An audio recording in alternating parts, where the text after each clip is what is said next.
Hi, welcome to my YouTube video. In this video, I'm going to be talking about serverless.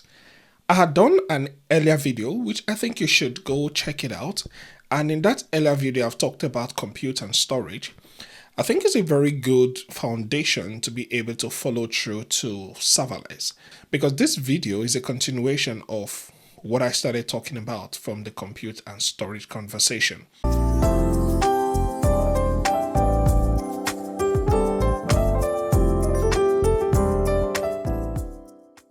In data engineering, there are some of the words that you will keep hearing all the time as long as you remain in that career. And one of it has to do with compute, the other one has to do with storage, and another one you will hear more often has to do with serverless. Both are ways of running compute, but they work very differently when you look at it. Let's start with cluster. The first question is, what is a cluster? Think of cluster like a group of servers. And by servers, I'm talking about machines that work together to process data. Each of these circles that I've drawn here represent a server, and you could have different servers coming together to work on a particular task. And in most contexts, they could also be called workers. This could be referred to as workers. Each of these servers, they contribute CPUs, they also contribute memory, and sometimes they contribute GPUs. It all depends on the kind of task that they are working on. You can scale the clusters by adding more servers to it, and if this cluster it's not working efficiently, you can add more servers to your cluster, and the cluster could become bigger to do much tasks. Two things you need to know about scaling is, one, scaling horizontally is essentially adding more servers. So the more servers that you add, that is called the horizontal scaling. And there's also the vertical scaling. You could scale horizontally or scale vertically. The vertical scaling is by making each server bigger. So each of these server, if I come into the server and instead of adding more server, I see how to make each of these server bigger. The more bigger I make the server is called the vertical scaling. So you could add more servers or you could make the existing servers bigger. And in that case, it's called vertical scaling. So essentially, once a cluster is running, you can point your jobs, ETL pipelines, ML training, SQL queries at that particular cluster that is running. If you've used any of the modern data stack, you've used Spark clusters, they work the same way. If you've used Databricks clusters, it's the same thing. You just go to Databricks, you start your cluster, and it start working. Or if you've used maybe like Redshift warehouses, sometimes it's also called clusters. And it's the same process. You start the cluster, and when you start the cluster, you go to your job, your notebook, and just say, I want to run this, and you select the cluster you want to use to run that, and it works seamlessly the same process. Let's talk about some of the pros of using a cluster. In terms of the pros is that you have control, very high degree of control. You choose the size, the number of nodes that you want, you choose the runtime. And number two is optimization. So it can be optimized for specific workload. You choose what workload you want to use for that. While you have the pros, you also have the cons. In the cons, of course, we're going to talk about cost because you pay for them as long as they are running. Once you come to this cluster and you just click the cluster to tell it to start, you start paying for it. As long as it's active, running, there's cost to it. Number two is in terms of management. Someone has to manage them. Somebody has to go there to start, to stop, to scale, to monitor, to do all of that. Of course, you could have some automation there where you set your jobs, and when your job wants to run, it has to start the cluster. Also, you could put a timeout on your cluster to say if you're inactive for maybe 30 minutes to 1 hour, shut it off. But in most cases, you're going to be doing a lot of start and stop and monitoring of your cluster. When do you need to scale the cluster, if you need to add more nodes, and a couple of things like that. And so let me talk about scaling in a third point, because the scaling is not instant. It can take time to add or remove nodes if you want. The best analogy I can use for explaining cluster is that a cluster is like hiring a fixed term team of workers, and you just hire them to come work for you on a particular task. You are better off giving them tasks to do, because whether you give them tasks or not, at the end of the month or at the end of the clock, depend on the time you have with them, 9 to 5 or whenever, you have to pay them. And that is it with cluster. Once the cluster is running and you click on start on the cluster, whether the cluster is running a particular job, whether it's running an ETL pipeline or is running a query, whether it's doing that or not, the costs start accruing because the cluster is active. And you're better off giving the cluster something to do, or you find a way to really stop the cluster or just to do that management. And that is why I mentioned the management part is very critical when you are managing a cluster. So let's talk about the second point. Okay, the second point is serverless. What is serverless? A serverless compute means you don't manage servers or clusters at all. So let's say you have a job that you need to be run, and you submit this query or this job, and the cloud provider automatically allocates the necessary resources behind the scene. When the job is completed, the resources go away, because at the time of you submitting this, you should get a cluster that helps you to deliver this job. And that cluster is being assigned by the provider. The provider decides when the job finishes and when the job should stop and what should happen afterwards. If the cluster should go off, if the cluster should come up, and only allocate the cluster to you when needed. Essentially, you pay only for what you use. Usually is measured in data scanned, compute time, or request. The difference between this and what we had before is that previously you hired these guys on a fixed term, and on a fixed term, if it's 100, you pay them 100. But the difference is that in this case, you are contracting them for the time. And let's say you need them for just 2 hours. The 2 hours, you'll pay maybe 20. And this is the period you need them for. Here, you're going to lose about 80, because for the remaining of the time, they are really doing nothing. So you lose 80, and here you save 80. So 80 here is a plus, 80 here is a minus. And that is the difference.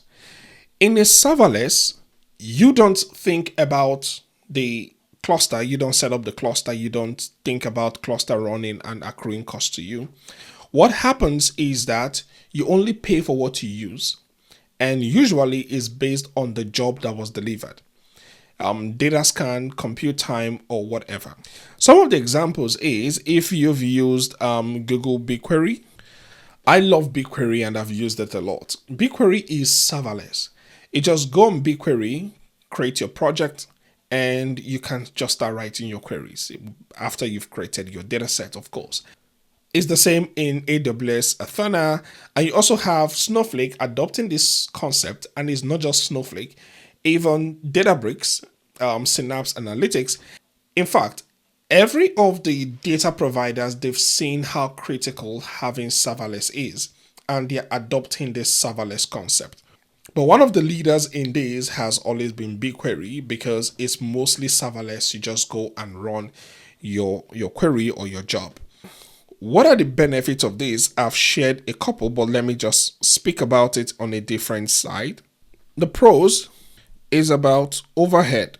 So you don't have any operation overhead. You don't think about servers, you don't think about nodes, you don't think about scaling. All that is handled for you by your provider. And if your provider is BigQuery, BigQuery handles all of that for you. Number 2 is extremely elastic. Resources appear on demand and they disappear after use. Everything you need to run this job, they are added the moment you run your job. And the moment the job stops, everything leaves. And because of that, you are actually saving on cost. It becomes cost efficient. You only pay for queries you run or you process per time. Despite that, it also has its cons, and one of it is about control. So you have less control over the environment. You don't have any custom runtime if you need to set any. And you also have fewer tuning knobs. A lot of customization you might want to do, you don't have that flexibility.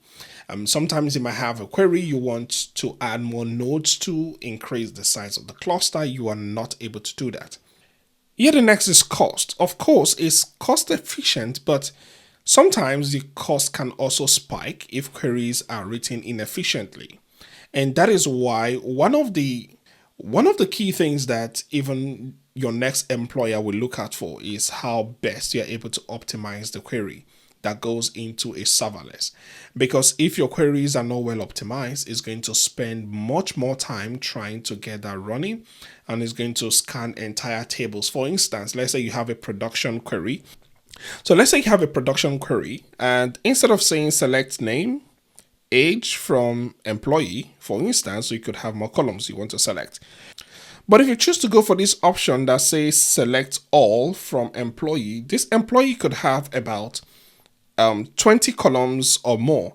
If you're selecting all, this query is not well optimized as compared to this, and you have these kinds of issues. It's really about optimizing it, and one of the ways to also optimize is by partitioning.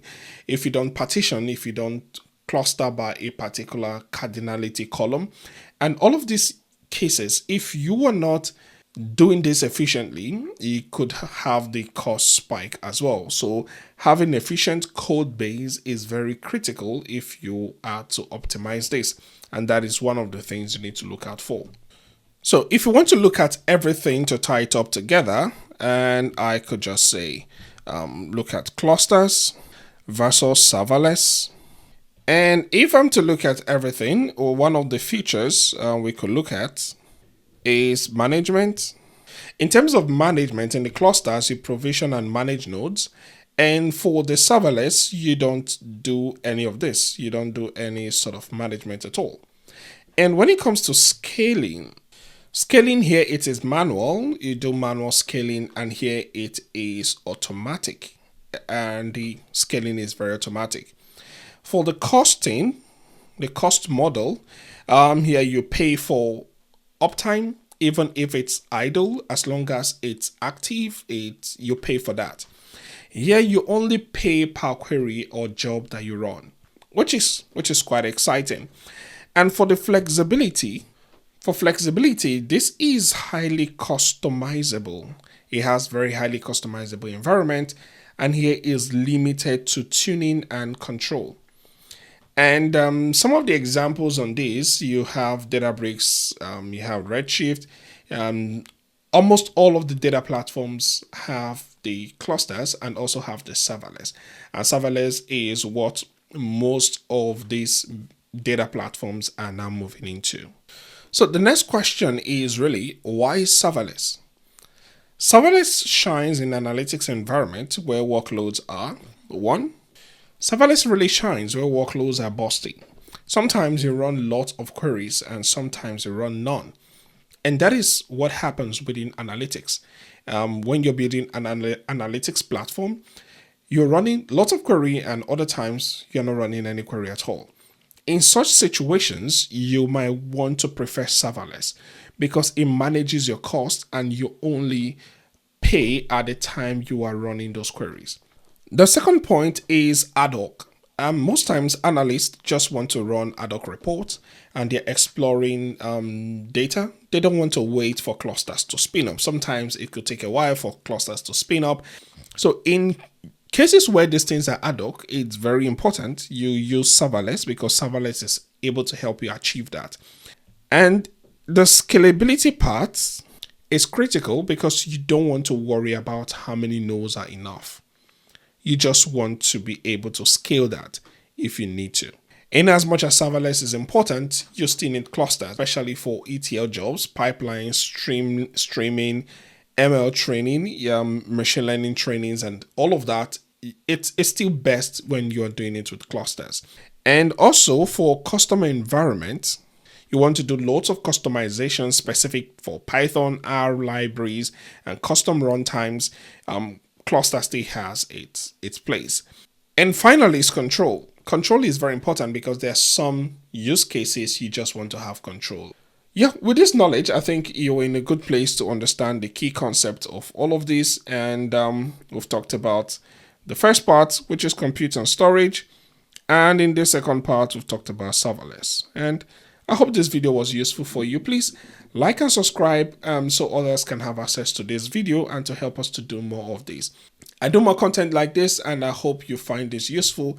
And I'm going to see you in the next video. Thanks for watching. Bye for now.